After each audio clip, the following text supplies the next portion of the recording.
बिस्मिल्लाहिर्रहमानिर्रहीम। अस्सलाम वालेकुम dear students, welcome to the एमर्स एमडीकेट फिजिक्स के क्रैश कोर्स में आज हम डिस्कस करने वाले हैं सर्कुलर मोशन का कंप्लीट चैप्टर एक सिंगल शॉट के अंदर। तो इस वन शॉट लेक्चर में हम डिस्कस करेंगे ढेर सारे कॉन्सेप्ट्स, बहुत सारे ट्रिक्स और इसके साथ साथ सॉल्व करेंगे प्रीवियस ईयर पेपर्स के कुछ इंपॉर्टेंट एमसीक्यूज भी जो कि कॉन्सेप्ट्स को बिल्ड करने में हमारी हेल्प करते हैं। अगर आपको ये कॉन्फिडेंस आ जाए कि आपका ये चैप्टर बिल्कुल रेडी हो चुका है तो आपकी सेल्फ प्रैक्टिस के लिए हमने एक छोटी सी शीट ऐड करी है जिसका लिंक डिस्क्रिप्शन बॉक्स में अवेलेबल है। आप इस शीट को डाउनलोड करिए, प्रैक्टिस करिए एंड अगर किसी भी एमसीक्यू में आपको कोई मसला है तो आप हमसे डिस्कस कर सकते हो कमेंट सेक्शन में। तो चलिए स्टार्ट करते हैं अपना आज का सबसे पहला टॉपिक, सर्कुलर मोशन। तो स्टूडेंट्स, इस टर्म को डिफाइन करने से पहले हम यहाँ पे अंडरस्टैंड करेंगे कॉन्सेप्ट ऑफ द सर्कल को।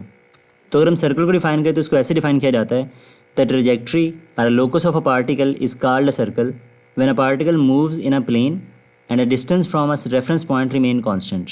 यानी कि जब पार्टिकल इस तरह से मूव करे प्लेन के अंदर कि उसका रेफरेंस पॉइंट से जो डिस्टेंस है वो हमेशा फिक्स रहे, तो उसकी ट्रेजेक्ट्री को सर्कल का नाम दिया जाता है। यानी कि हमारे पास में यहाँ पे जो रेफरेंस पॉइंट है वो हमेशा सेंटर होता है और सेंटर से पार्टिकल का जो फिक्स डिस्टेंस है वो कहलाता है रेडियस, जो कि through out the motion constant रहता है। तो पार्टिकल का ये जो पाथ है इसको सर्कल का नाम दिया जाता है। एंड अगर कोई पार्टिकल सर्कल में मूव करता है तो उसके मोशन को सर्कुलर मोशन का नाम दिया जाता है। एंड जब कोई पार्टिकल सर्कुलर मोशन परफॉर्म करता है तो इसके डिफरेंट पैरामीटर्स होते हैं। यानी कि कोई ना कोई डिस्प्लेसमेंट कवर करेगा, वेलोसिटी होगी, एक्सेलरेशन होगा। तो इसके पैरामीटर में हमारे पास में सबसे पहला पैरामीटर आता है एंगुलर डिस्प्लेसमेंट का। अगर मान लो हमारे पास में एक पार्टिकल है जो कि सर्कुलर मोशन परफॉर्म करता है और वो इनिशियल पोजीशन से जाता है फाइनल पोजीशन तक, तो अपने सेंटर पर एक एंगल डिफाइन करेगा। ये जो एंगल है ये हमारे पास में कहलाता है एंगुलर डिस्प्लेसमेंट, जिसको हम इस तरह से डिफाइन कर सकते हैं, angle turned by a particle moving on a circular path in a certain time is called angular displacement. अब यहाँ पे बॉडी इनिशियल पॉइंट से फाइनल पॉइंट तक एक लीनियर डिस्टेंस कवर करेगा on the circumference of the circle, जिसको arc length का नाम दिया जाता है, जिसको मैं यहाँ पे एस के साथ डिनोट कर रहा हूँ। अगर हम इसको मैथमेटिकली डिफाइन करें तो हम इसको इस तरह से लिखते हैं, angular displacement is the ratio of arc length and radius of the circle, जिसको हम लिख सकते हैं एस डिवाइडेड बाय आर। अगर आप यहाँ से एस को कैलकुलेट करो तो फॉर्मूला बनता है S is equals to R theta. अब यहाँ पे सुन, ये जो फॉर्मूला है ये बेसिकली हमारे पास में रिलेशनशिप है between linear displacement and angular displacement of the particle का। अगर हम बात करें nature of the angular displacement की, तो ये बेसिकली हमारे पास में एक वेक्टर क्वांटिटी होती है और इसकी डायरेक्शन को हम कैलकुलेट कर सकते हैं by using the right hand rule. अब राइट हैंड रूल के अकॉर्डिंग अगर हम अपने एक्सिस ऑफ रोटेशन को, यानी वो पॉइंट जिसके अबाउट बॉडी रोटेट कर रही है, उसको अपने राइट हैंड में ग्रिप करें और अपनी फिंगर्स को कर्ल करें in the direction of rotation, तो हमारा जो थंब है वो इंडिकेट करेगा direction of the angular displacement को। जैसे कि आप डायग्राम में देखो तो बॉडी पॉइंट ए से मूव कर रही है पॉइंट बी तक और ये रोटेट कर रही है एंटी क्लॉकवाइज। तो अगर आप अपने राइट हैंड की फिंगर्स को कर्ल करो एंटी क्लॉकवाइज तो आपका जो थंब है वो वर्टिकली अपवर्ड बनेगा, जो कि डायरेक्शन ऑफ एंगुलर डिस्प्लेसमेंट को रिप्रेजेंट करता है। तो अगर direction of angular displacement upward है तो कन्वेंशनली उसको पॉजिटिव लिखा जाता है। अगर हम बात करें साइन कन्वेंशंस की, तो जब भी हमारे पास में एंटी क्लॉकवाइज रोटेशन होती है तो एंगुलर डिस्प्लेसमेंट को हमेशा पॉजिटिव कंसीडर किया जाता है, और जब भी हमारे पास में क्लॉकवाइज रोटेशन होगी तो एंगुलर डिस्प्लेसमेंट हमेशा नेगेटिव ली जाती है। तो ये साइन कन्वेंशन आपने यहाँ पे याद रखने हैं, जो कि एज एन एमसीक्यू पूछे गए हैं पास्ट पेपर्स के अंदर। नेक्स्ट हमारे पास में आते हैं units of the angular displacement. तो अगर हम इसके यूनिट्स की बात करें तो बेसिकली इसके 3 यूनिट्स हैं, रेवोल्यूशन, रेडियन एंड डिग्री। लेकिन इनमें सबसे जो बिगेस्ट यूनिट है वो होता है रेवोल्यूशन और जो सबसे स्मॉलेस्ट यूनिट है वो है डिग्री। लेकिन यहाँ पे जो SI unit of angular displacement है वो होता है रेडियन, लेकिन जो रेवोल्यूशन और डिग्री है ये कहलाते हैं non SI units of the angular displacement. अगर हम इनको डिफाइन करें तो अगर कोई पार्टिकल लेट से एक पॉइंट से स्टार्ट करता है और घूमने के बाद वापस वहीं पे आ जाता है तो एक कंप्लीट साइकिल को अडॉप्ट करेगा, तो ये जो कंप्लीट राउंड ट्रिप बनेगा इसको 1 रेवोल्यूशन का नाम दिया जाता है। अगर हम डिफाइन करते हैं रेडियन को, तो अगर कोई पार्टिकल इस तरह से मूव करे कि उसका जो आर्क लेंथ है वो रेडियस ऑफ द सर्कल के बराबर हो जाए, यानी कि S becomes equals to R, तो उस केस में सर्कल के सेंटर पर जो एंगल डिफाइन होगा उसको 1 रेडियन का नाम दिया जाता है। अगर हम बात करें डिग्री की, तो अगर आप अपने पूरे सर्कल को 360 पार्ट्स में डिवाइड कर दो तो आपका हर एक पार्ट जो है वो 1 डिग्री के बराबर होता है। तो यहाँ से आप गेस कर सकते हो कि 1 degree is the smallest unit of the angular displacement. Next हमारे पास में कुछ इंपॉर्टेंट रिलेशनशिप्स हैं जिनको हमने याद रखना है, जहाँ से आपसे बहुत सारे एमसीक्यूज बनते हैं डायरेक्टली एंड इनडायरेक्टली। तो अगर आप यहाँ पे रिलेट करते हो रेवोल्यूशन को रेडियन और डिग्री के साथ, तो 1 रेवोल्यूशन बराबर होता है 2 पाई रेडियंस के, जो कि फर्दर बराबर होता है 360 डिग्री के। अब यहाँ से हमने इन तीनों का आपस में रिलेशनशिप बिल्ड करना है। तो अब देखो 1 रेवोल्यूशन बराबर है 2 पाई रेडियंस के, यानी कि 1 रेवोल्यूशन का 2 पाई रेडियंस के बराबर है, और आप यहाँ से बताना चाहते हो कि 1 रेडियन कितना होगा। तो अब 2 पाई को डिवाइड कर दो 1 के साथ, तो आंसर आएगा 1 radian is equals to 1/2 pi revolution. अब यहाँ पे पाई की वैल्यू तो हम जानते हैं 3.14 होती है, बट यहाँ पे अप्रॉक्सीमेटली अगर मैं इसको 3 सपोज कर लूँ तो 3 2 ज़ार 6, यानी कि 1 रेडियन बनेगा अप्रॉक्सीमेटली 1/6 ऑफ द रेवोल्यूशन। तो ये एक इंपॉर्टेंट पॉइंट है जिसको आपने याद रखना है। तो जब भी कोई आपसे MCQ आए कि फ़लाँ रेडियंस हैं उसमें कितने रेवोल्यूशंस होंगे, तो आप उसको सिंपली 1/2 से 2 पाई से मल्टीप्लाई करवा दो। जैसे आपसे पूछा जाए कि 3 रेडियंस में कितने रेवोल्यूशंस होंगे, तो आप लिखो 3 मल्टीप्लाई बाय 1/2 पाई, तो आपका आंसर आ जाएगा। इसी तरह से अगर हम रिलेशनशिप बिल्ड करते हैं बिटवीन रेडियन एंड डिग्री, तो हमारे पास में देखो 2 पाई रेडियंस बराबर हैं 360 डिग्री के। अगर यहाँ से आप वैल्यू निकालते हो 1 रेडियन की, तो 1 रेडियन बराबर होगा 360 डिग्री डिवाइडेड बाय 2 पाई का। यहाँ से आप 360 को जब 2 पे डिवाइड करोगे तो आंसर आएगा 180 डिवाइडेड बाय पाई। अगर हम 180 को पाई से डिवाइड करें यानी कि 3.14 से, तो आंसर आता है 1 radian is equals to 57.3 degree. और ये सबसे इंपॉर्टेंट पॉइंट है जो कि आपसे मैक्सिमम टाइम MCQs में पूछा जाता है। नेक्स्ट हमारे पास में आता है relationship between degree and radian, कि 1 डिग्री में कितने रेडियंस होते हैं। अब यहाँ पे देखो तो फॉर्मूले से हम डिराइव कर सकते हैं कि 1 डिग्री बराबर होगा 2 पाई डिवाइडेड बाई 360 का। अब यहाँ से जब हम 2 से डिवाइड करेंगे 360 को, तो आंसर आएगा 1 degree is equals to pi by 180। तो यहाँ से आप देखो इसको जब सॉल्व करेंगे तो फर्दर आंसर आएगा 1 degree is equals to 0.017 times of radian, यानी कि हमारे पास में 1 डिग्री बराबर होता है 0.017 रेडियंस के, और 1 रेडियन बराबर होता है 57.3 डिग्री के। और ये दोनों पॉइंट्स आपसे MCQ में पूछे गए हैं पास्ट पेपर्स के अंदर। अब यहाँ पे सुनो, नेक्स्ट हमारे पास में एक बड़ा ज़बरदस्त किस्म का कॉन्सेप्ट आता है, वो है angle between the hands of a clock.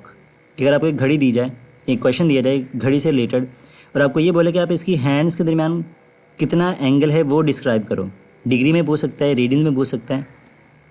तो इसका ज़बरदस्त किस्म का एक ट्रिक हमारे पास में होता है कि theta angle between the hands of clock is equals two hours multiply by 30 minus minutes multiply by 11/2। यानी कि आपके पास में आवर्स की जो भी वैल्यू हो उसको 30 से मल्टीप्लाई करवा दो, और मिनट्स की जो भी वैल्यू हो उसको मल्टीप्लाई करवाओ 11/2 से, और इनको माइनस कर दो तो आपका आंसर आ जाता है। और यहाँ पे जो एंगल आपके पास में आएगा वो डिग्री में आएगा, और अगर आप डिग्री को कन्वर्ट करना चाहते हो रेडियंस के अंदर, तो आप उसको पाई बाई 180 से मल्टीप्लाई करो तो आपको आंसर आ जाता है। अब यहाँ पे सुनो, अक्सर आपसे जो क्वेश्चंस पूछे जाते हैं ना, वो सिंपल होते हैं आवर्स के रिलेटेड, यानी कि 3 बजे, 4 बजे, 5 बजे कितना एंगल बनेगा। तो आपके पास में जो भी आवर्स की वैल्यू हो उसको आप 30 से मल्टीप्लाई करवा दो तो आपका आंसर आ जाता है। और 30 डिग्री फर्दर बराबर होता है पाई बाय 6 रेडियंस के, तो आप उसको पाई बाय 6 से भी मल्टीप्लाई करवा के अपना आंसर निकाल सकते हो। ऑप्शंस देख लेना कि डिग्री में है या फिर रेडियंस में है। अब इसी से रिलेटेड हम कुछ एग्जांपल्स को सॉल्व करते हैं और देखते हैं कि इसको अप्लाई कैसे करना है। अब यहाँ पे हमारे पास में सबसे पहला क्वेश्चन है जिसमें हमें उसने घड़ी दिखा रखी है और कहते हैं कि ये बताओ 3 बजे कितना एंगल बनेगा between the hands of clock. अब सुन देखो, सिंपली यहाँ पे पूरे 3 बज रहे हैं, तो अब सिंपली क्या करोगे, आवर्स को मल्टीप्लाई करवाओगे 3 से और मिनट्स को मल्टीप्लाई करवाओगे 11/2 से। तो थीटा बनेगा 3 multiply by 30 minus 0 multiply by 11/2। अब 0 इंटू 11/2 तो 0 हो जाएगा, और जब 30 को 3 से कराएंगे मल्टीप्लाई तो आंसर आएगा 90 डिग्री, जो कि फर्दर बराबर होता है पाई बाय 2 रेडियंस के। यानी कि 3 बजे एग्जैक्टली 90 का एंगल बनेगा between the hands of clock. Next question है कि अगर आपसे पूछा जाए कि 5:10 पर कितना एंगल होगा between the hands of clock, तो कोई भी आपसे वैल्यू वैसे पूछ सकता है। अब यहाँ पर देखो, आवर्स को मल्टीप्लाई करवाओ 30 से तो 30 इंटू 5 आएगा, मिनट्स को मल्टीप्लाई करवाओ 11/2 से तो बनेगा 10 इंटू 11/2, और इनको माइनस कर दो तो 30 मल्टीप्लाई बाई 5 ये बनेगा 150, और जब 10 को 2 पे डिवाइड करो तो आंसर आएगा 5, और 5 को जब 11 से करवाओगे मल्टीप्लाई तो बनेगा 55। तो 150 माइनस 55 आंसर आ जाएगा 95 डिग्री। तो हमारा जो एंगल है 5:10 के ऊपर वो बनेगा 95 डिग्री। इसी तरह से अगर आपसे पूछा जाए कि कोई वैल्यू आपको दे और उसका जो आंसर आपके पास में वो नेगेटिव आ जाए, तो नेगेटिव में कोई घबराने का मसला नहीं है, बस वहाँ पे नेगेटिव को आपने इग्नोर करना है और अपनी एब्सोल्यूट पॉजिटिव वैल्यू को कंसीडर कर लेना है। लेट्स से आपसे जैसे एक वैल्यू दी जाती है कि 1:20 पर कितना एंगल बनेगा। अब सिंपल ट्रिक तो हमारे पास में है, आवर्स को मल्टीप्लाई करवाओ 30 से, मिनट्स को मल्टीप्लाई करवा दो 11/2 से। अब यहाँ पे 31 ज़ार 30, एंड जब हम 20 को 2 पे डिवाइड करेंगे तो आंसर आएगा 10, और जब 10 को 11 से करवाएंगे मल्टीप्लाई तो ये बनेगा 110। तो 30 माइनस 110 आंसर आएगा -80 डिग्री। अब यहाँ पे माइनस को आप इग्नोर मारो तो हमारा जो एंगल है वो बनेगा 80 degree, that is the right answer. अगर हमारे पास में जो आंसर है लेट से वो आ जाता है 180 डिग्री से ग्रेटर है, तो जो 180 डिग्री से ग्रेटर आंसर होगा वो बेसिकली आउटर एंगल होता है between the hands of clock, लेकिन हमें निकालना होता है स्मॉलर एंगल जिसको थीटा कहते हैं। तो उस केस में हमारा जो थीटा है वो आप निकालोगे 360 में से 5 को माइनस करके, यानी कि जो आंसर आपका आएगा वो बेसिकली 5 के बराबर होगा जो 180 से ग्रेटर होगा। तो आपका जो भी आंसर है इसको 360 में से माइनस करो तो आपका थीटा निकल आएगा। जैसे यहाँ पे देखो क्वेश्चन में क्या है कि 10:10 पर कितना एंगल बनेगा, तो सिंपली 10 को मल्टीप्लाई करवा दो 30 से और 10 को मल्टीप्लाई करवा दो 11/2 से मिनट्स को। तो यहाँ पे 10 को जब 30 से मल्टीप्लाई करवाओगे तो आंसर आएगा 300, और जब हम 10 को 2 पे डिवाइड करके 5 और 5 को जब 11 से करवाओगे मल्टीप्लाई तो आंसर बनेगा 55। तो ये बन गया 300 माइनस 55 जो कि 245 के बराबर है। अब यहाँ पे देखो हमारा जो आंसर है वो 245 से ग्रेटर आ रहा है, यानी कि ये हैंड्स का आउटर एंगल है। तो अब सिंपली क्या करोगे, थीटा निकालना है, तो 360 में से 245 को माइनस कर दो तो आपके पास में इसका जो आंसर आएगा वो आएगा 115 degree, that is the right option. तो गाइज़ आई होप कि आपको ये सारे ट्रिक्स समझ में आए होंगे। फिर भी अगर यहाँ पे आपको कोई मसला नज़र आता है तो आप हमसे कमेंट सेक्शन में ज़रूर डिस्कस कर सकते हो।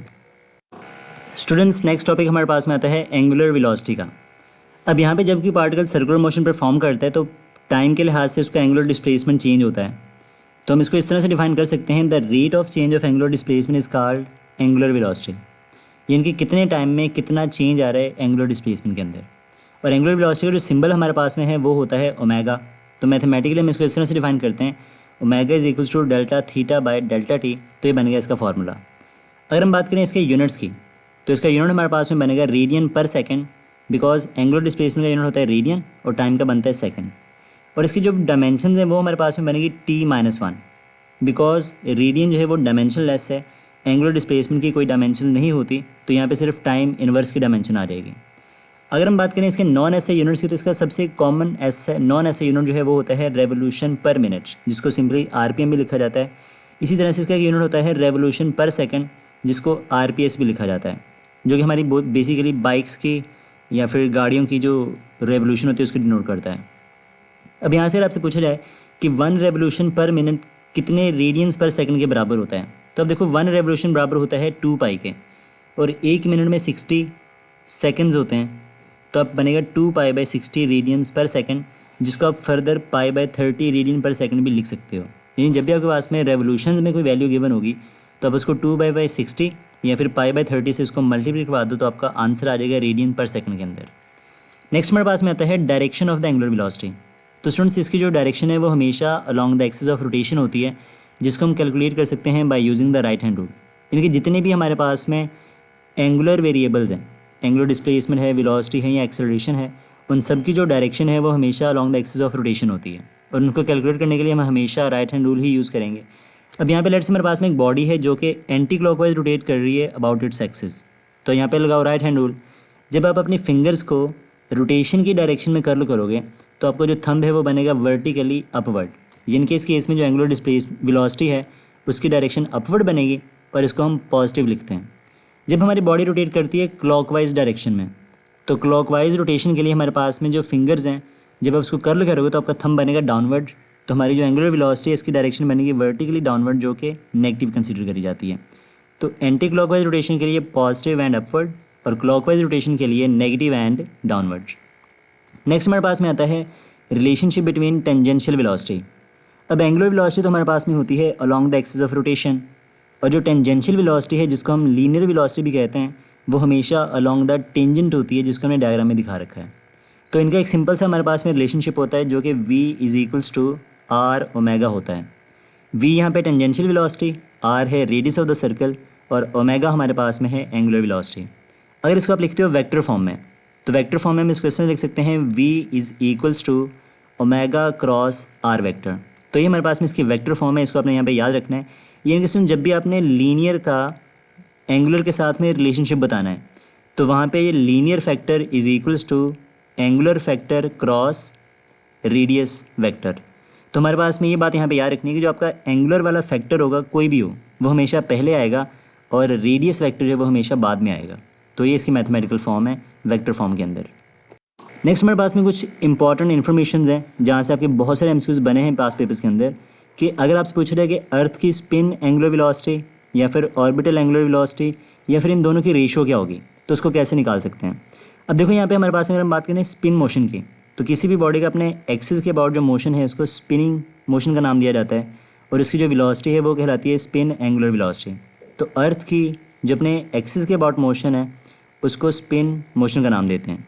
अब देखो यहाँ पर आप निकालते हो spinning angular velocity of the earth, तो इसका फॉर्मूला होगा delta theta by delta T. अब यहाँ पे हमारे पास में थीटा है उसका कंप्लीट रेवोल्यूशन जो कि 2 पाई के बराबर होगा, और जो टाइम लेता है एक रेवोल्यूशन के लिए अर्थ वो होता है 24 आवर्स, तो ये बनेगा 2 पाई/24। और जब हम 2 को 24 से डिवाइड करेंगे तो आंसर आएगा पाई/12 रेडियन पर आवर। तो ये होती है angular speed of the earth. Next हमारे पास में ऑर्बिटल एंगुलर वेलोसिटी। अब देखो यहाँ पे जब जो ज़मीन है वो सूर्य के गिर्द रिवॉल्व करती है, तो सूरज के गिर्द रिवॉल्व करने से उसकी जो स्पीड है या जो वेलोसिटी है उसको ऑर्बिटल एंगुलर वेलोसिटी का नाम दिया जाता है। अब इसका फॉर्मूला भी हमारे पास में same omega is equal to delta theta by delta T, but यहाँ पे थीटा तो हमारे पास में 2 पाई होगा कंप्लीट रेवोल्यूशन में, लेकिन जो यहाँ पे टाइम है वो होगा 365 डेज़ का, तो ये बनेगा 2 पाई/365 रेडियन पर डे। अब यहाँ पे हमारे पास में आता है अगर आप इसको कन्वर्ट करना चाहते हो आवर्स के अंदर, तो हम जानते हैं 365 डेज़ को अगर हम 24 से मल्टीप्लाई करवा दें तो आंसर बनेगा 2 पाई/24 इंटू 365 रेडियंस पर आवर। तो रेडियन पर आवर में हमारा आंसर आ गया ऑर्बिटल एंगुलर वेलोसिटी का। अगर आप इनकी रेशियो निकालना चाहो तो आप इनको इजीली डिवाइड कर सकते हो जो भी आपके क्वेश्चन की डिमांड हो, लेकिन फिलहाल आपने ये बेसिक इनकी वैल्यूज़ को याद रखना है। नेक्स्ट हमारे पास में आता है angular velocity of the hands of a clock, कि अगर आपके पास में घड़ी है उसके सेकेंड्स की, मिनट्स वाली और आवर्स वाली हैंड्स की एंगुलर वेलोसिटी कितनी होती है। अगर आप बात करो angular velocity of the seconds hand, तो इसका फॉर्मूला होगा delta theta by delta T. तो डेल्टा थीटा क्योंकि कंप्लीट रेवोल्यूशन की बात करें तो 2 पाई रहेगा, और जो टाइम है सेकंड्स का वो होता है 60 सेकंड, यानी 60 सेकंड में जो सेकंडों वाली सुई है वो एक साइकिल कंप्लीट करती है, तो बनेगा 2 पाई/60 रेडियंस पर सेकंड। अगर हम बात करते हैं मिनट्स हैंड की, तो मिनट्स हैंड का जो रेवोल्यूशन पीरियड है वो होता है 60 मिनट्स, यानी कि 60 मिनट के बाद वो 1 घंटा कंप्लीट कर लेती है। तो आंसर आएगा 2 पाई/60 रेडियंस पर मिनट, जिसको हम लिख सकते हैं 2 पाई/3600 रेडियन पर सेकंड। आप इसको अगर फर्दर सेकंड्स में कन्वर्ट कर सकते हो तो इसको मज़ीद हम सॉल्व कर सकते हैं इसके अंदर। अगर हम बात करें angular speed of the hours hand की, तो 1 घंटे वाली जो सुई है क्योंकि उसका जो टाइम पीरियड है वो 12 आवर्स होता है, तो ये बनेगा ओमेगा इज इक्वल्स टू 2 पाई/12 जो कि फर्दर बनेगा पाई/6 रेडियन पर आवर। अब क्योंकि ये रेडियन पर आवर है तो जब आप इसको कन्वर्ट करोगे रेडियन पर सेकंड के अंदर तो आंसर आएगा पाई/21,600 सेकंड्स आ जाएगा रेडियन पर सेकंड में। तो इस तरह से आप इसको इजीली सॉल्व कर सकते हो। फिलहाल आपने ये बेसिक रिलेशन मैंने यहाँ पे लिखे हैं, इसको याद रखना है। बाकी फर्दर आप इसको कन्वर्ट करके देखिएगा रेडियन पर सेकंड्स के अंदर कि इनका आंसर क्या आता है। अगर कोई आपको इशू है तो आप डिस्कस कर सकते हो कमेंट सेक्शन में। नेक्स्ट हमारे पास में कुछ इंपॉर्टेंट फैक्ट्स हैं जिसको यहाँ पे हमने याद रखना है, कुछ इंपॉर्टेंट रिलेशनशिप्स हैं। तो अगर एक पार्टिकल एन रेवोल्यूशन करता है टाइम टी के अंदर, तो हमारे पास में इसकी जो एंगुलर स्पीड है वो बराबर होती है delta theta by delta T. अब यहाँ पे क्योंकि थीटा तो हमारे पास में 2 पाई होगा कंप्लीट रेवोल्यूशन के लिए, टाइम उसको टी लग रहा है, तो एन रेवोल्यूशंस के लिए हमारे पास में स्पीड का फॉर्मूला बनेगा एन टाइम्स ऑफ 2 पाई/टी। अब यहाँ पे स्टूडेंट्स हम जानते हैं नंबर ऑफ़ रेवोल्यूशंस पर सेकंड या n/t, ये बेसिकली फार्मूला होता है फ्रीक्वेंसी का। तो हम लिख सकते हैं omega is equals to 2/f, एक फार्मूला ये बन गया इन terms of frequency, and frequency is the reciprocal of time period. तो हमारा ओमेगा का फार्मूला बनेगा ओमेगा इज इक्वल्स टू 2 पाई/T, जो यहाँ पे टाइम पीरियड को डिनोट करता है। तो in terms of time period हमारे पास में इसका फॉर्मूला ये बन जाएगा। नेक्स्ट टॉपिक हमारे पास में आता है एंगुलर एक्सेलरेशन का। अब इसको इस तरह से डिफाइन किया जाता है, the time rate of change of angular velocity is called angular acceleration.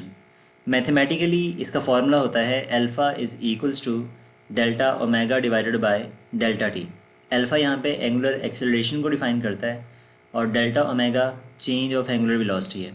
अगर हम बात करें इसके यूनिट्स की तो ये हमारे पास में होते हैं रेडियन पर सेकंड स्क्वायर, और इसकी जो डायमेंशन हमारे पास में बनती हैं वो है T-2, क्योंकि रेडियन हमारे पास में डायमेंशन लेस फैक्टर है। अगर हम बात करें इसके नेचर की तो ये बेसिकली हमारे पास में एक वेक्टर क्वांटिटी है जिसकी जो डायरेक्शन है वो हमेशा along the axis of rotation होती है। अगर हम इसकी डायरेक्शन कैलकुलेट करना चाहते हैं तो हम इसको हमेशा along the direction of increasing velocity लेते हैं। लेट्स से हमारे पास में एक बॉडी है जो कि एंटी क्लॉकवाइज रोटेट कर रही है, तो अगर ये एंटी क्लॉकवाइज रोटेट कर रही है तो बाय राइट हैंड रूल इसकी जो एंगुलर वेलोसिटी है वो बनेगी अपवर्ड डायरेक्शन में, और अगर वेलोसिटी इंक्रीज़ कर रही है तो जो हमारा एंगुलर एक्सेलरेशन है वो एंगुलर वेलोसिटी की डायरेक्शन में होगा, यानी कि वो भी अपवर्ड बनेगा। लेकिन अगर हमारे पास में एंगुलर वेलोसिटी डिक्रीज़ हो रही हो, तो इस केस में हमारे पास में देखो रोटेशन तो सेम है एंटी क्लॉकवाइज, तो इस केस में हमारी जो एंगुलर वेलोसिटी है वो तो अपवर्ड डायरेक्शन में होगी, लेकिन जो एंगुलर एक्सेलरेशन है वो बनेगा डाउनवर्ड। तो जब एंगुलर एक्सेलरेशन एंगुलर वेलोसिटी के अपोजिट डायरेक्शन में होता है तो उसको नेगेटिव लिया जाता है, और जब एंगुलर एक्सेलरेशन एंगुलर वेलोसिटी की डायरेक्शन में होता है तो उसको पॉजिटिव कंसीडर किया जाता है। यानी कि in case of increasing velocity angular acceleration angular velocity के पैरेलल होता है, but in case of decreasing velocity angular acceleration जो है वो एंगुलर वेलोसिटी के एंटी पैरेलल होता है। तो ये कुछ पॉइंट्स हैं जिनको आपने जहन में रखना है एज एन एमसीक्यूज। नेक्स्ट हमारे पास में आता है इंस्टेंटेनियस एंगुलर एक्सेलरेशन। अब इसके देखो नाम से आपको आइडिया हो रहा है कि ये किसी इंस्टेंट में होगा, किसी शॉर्ट टाइम ड्यूरेशन में होगा। तो किसी भी बॉडी का जो एंगुलर एक्सेलरेशन है, जब हमारा time interval delta T zero को अप्रोच करे तो उस एक्सेलरेशन को इंस्टेंटेनियस एक्सेलरेशन का नाम दिया जाता है। मैथमेटिकली हम इसको इस तरह से लिखते हैं, alpha instantaneous is equals to limit delta time T approaches to zero delta omega over delta T. अब यहाँ पे हमारे पास में जो टाइम है वो अप्रॉक्सीमेटली ज़ीरो को अप्रोच कर रहा होता है, क्योंकि ये टाइम ड्यूरेशन बहुत ही शॉर्ट होता है। तो किसी शॉर्ट ड्यूरेशन ऑफ टाइम में जब आप rate of change of angular velocity calculate करते हो तो उस केस में हमारे पास में जो एक्सेलरेशन है वो इंस्टेंटेनियस एंगुलर एक्सेलरेशन कहलाता है। नेक्स्ट हमारे पास में आता है रिलेशनशिप विद टेंजेंशियल एक्सेलरेशन, कि what is the relationship between angular and tangential acceleration. तो डायग्राम से आप देखो तो हमारे पास में जो टेंजेंशियल एक्सेलरेशन है वो हमेशा अलॉन्ग द टेंजेंट होता है, जिसको हम लीनियर एक्सेलरेशन भी कहते हैं, और उसको ए के साथ डिनोट किया जाता है। अगर हम इसका फॉर्मूला लिखें तो ये होता है A is equals to R alpha. अब यहाँ पे स्टूडेंट्स अगर आप इसकी वेक्टर फॉर्म की बात करो तो ये हमारे पास में बनेगी a vector is equals to alpha vector cross are vector, यानी कि cross product of angular acceleration and position vector is called tangential acceleration. अब यहाँ पे हमारे पास में जो एंगुलर एक्सेलरेशन है हमने पहले भी डिस्कस करी है कि जितने भी एंगुलर फैक्टर्स होते हैं वो हमेशा पहले लिखे जाएंगे, और जो रेडियल वेक्टर है वो क्रॉस के बाद लिखा जाता है। नेक्स्ट हमारे पास में आता है कुछ इंपॉर्टेंट पॉइंट जो यहाँ पे आपसे एज एन एमसीक्यू पूछे जाते हैं, उनको अपने जहन में रखना है कि अगर हमारे पास में यूनिफॉर्म सर्कुलर मोशन हो, यानी कि पार्टिकल की जो एंगुलर वेलोसिटी है वो कांस्टेंट हो। जब हमारे पास में एंगुलर वेलोसिटी कांस्टेंट होती है तो चेंज इन एंगुलर वेलोसिटी ज़ीरो होगा, और हमारे पास में जो एंगुलर एक्सेलरेशन है वो ज़ीरो के बराबर आएगा। तो फॉर यूनिफॉर्म सर्कुलर मोशन जो एंगुलर एक्सेलरेशन है पार्टिकल का वो हमेशा ज़ीरो के बराबर होता है। नेक्स्ट हमारे पास में कि अगर हमारे पास में यूनिफॉर्म मोशन ना हो, नॉन यूनिफॉर्म सर्कुलर मोशन हो, तो उस केस में हमारी जो वेलोसिटी है एंगुलर वेलोसिटी वो चेंज होती है, एंड हमारे पास में जो एंगुलर एक्सेलरेशन है वो प्रोड्यूस होगा वो कभी भी ज़ीरो के बराबर नहीं होता। नेक्स्ट हमारे पास में स्टूडेंट अभी तक हमने जितने भी टॉपिक्स को डिस्कस किया है उन सबको हमने समराइज़ कर दिया एक छोटे से टेबल के अंदर, यानी कि जितने भी हमारे पास में लीनियर वेरिएबल्स हैं जैसे displacement, velocity and acceleration, and angular variables हैं angular displacement, angular velocity, angular acceleration. इन सबको जो रिलेशनशिप हमारे पास में है वो होता है S is equals to R theta, V is equals to are omega and A is equals to are alpha. अगर हम बात करें इनकी वेक्टर फॉर्म्स की तो इसमें हम गौर करो ज़रा, तो जितने भी हमारे पास में लीनियर वेक्टर्स हैं वो बराबर हैं angular vector cross radius vector, यानी कि हमारे पास में जो एंगुलर वेक्टर है वो हमेशा पहले आएगा और जो रेडियस वेक्टर है वो हमेशा बाद में लिखा जाता है। तो S vector is equals to theta cross are vector, V is equals to omega cross R and A is equals to alpha cross R. तो ये इनके रिलेशनशिप्स हैं जो कि आपसे डायरेक्टली एज एन एमसीक्यू पूछे जा सकते हैं और पूछे गए भी हैं पास पेपर्स के अंदर, तो इनको अपने जहन में रखना है। नेक्स्ट हमारे पास में यहाँ पे कुछ इंपॉर्टेंट पॉइंट्स हैं जो आप यहाँ पे याद रखोगे कि हमारे पास में जो एक्सिस ऑफ रोटेशन है ये हमेशा प्लेन के परपेंडिकुलर होता है, यानी कि जिस भी प्लेन में हमारे पास में दो वेक्टर्स लिए जाते हैं या जिस भी प्लेन में हमारा पार्टिकल रोटेट कर रहा है, हमारा जो एक्सिस ऑफ रोटेशन है वो उस प्लेन के हमेशा परपेंडिकुलर होता है। एंड सेकंड पॉइंट ये है कि जो एक्सियल वेक्टर्स होते हैं, यानी कि हमारे पास में जो एंगुलर वेक्टर्स हैं वो हमेशा परपेंडिकुलर होते हैं रेडियल वेक्टर्स के एंड टेंजेंशियल वेक्टर्स के। यानी कि अगर आप बात करो एस की तो एस जो है वो परपेंडिकुलर होगा आर वेक्टर के एंड थीटा वेक्टर के।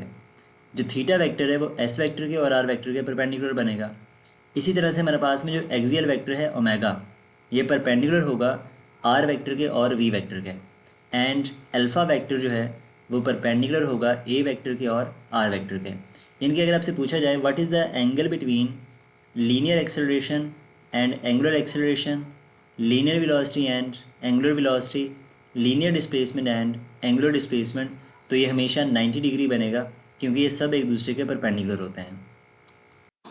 नेक्स्ट फ्रेंड्स हमारे पास में जैसे हमने डिस्कस किया था equations of motion for linear motion, जो कि आपने चैप्टर नंबर 1 में डिस्कस किए होंगे। तो हमने पढ़ा था v f is equal to v i plus a t, s is equal to v i t plus half a t square and 2as is equals to v f square minus v i का square. अगर हम इन equations को convert करना चाहते हैं angular motion के लिए, यानी कि जब हम एंगुलर मोशन को डिस्कस करते हैं तो इन्हीं इक्वेशंस को मॉडिफाई करते हैं। मॉडिफाई किस तरह से करना है कि यहाँ पे हमारे पास में जो v है आप उसको रिप्लेस कर दोगे ओमेगा के साथ, a को रिप्लेस कर दोगे अल्फ़ा के साथ और s को रिप्लेस कर दोगे थीटा के साथ। तो हमारे पास में जो फर्स्ट इक्वेशन ऑफ मोशन है वो बनेगी omega f is equal to omega i plus alpha t. Second बनेगी theta is equals to omega i t plus half alpha t square. And third equation बनेगी 2 alpha theta is equal to omega square minus omega i square.